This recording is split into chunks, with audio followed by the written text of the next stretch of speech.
आंखों में आंखें चार होता है, दे दे दिल जो वहीं दिलदार होता है। आंखों ही आंखों में आंखें चार होता है, दे दे दिल जो वहीं दिलदार होता है। अपने सनम को प्यार से हमको थोड़ा देखा कीजिए, मेरे हम सफल। काले आंखों में तो चश्मा लगा लीजिए, मेरे हम सफल। काले आंखों में तो चश्मा लगा लीजिए।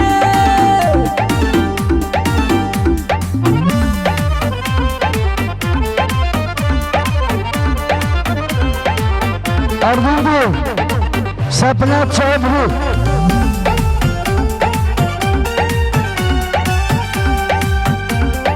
गाल गुलाब के पंख के जैसे, होठ तेरे मधुशाला है।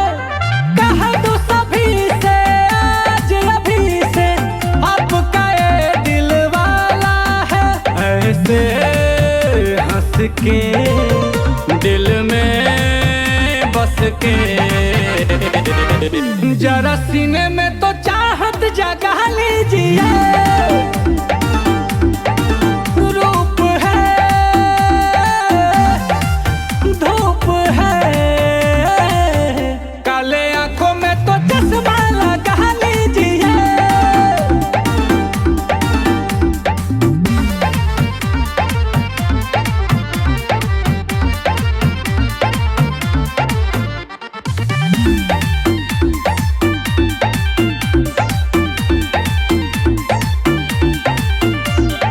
हुस्न की रानी तू मस्तानी, मौसम की बहार है तू। ताजमहल सी कोई गजल सी, नीलकमल की प्यार है तू। ओ मेरी जान जा आएगा मजा,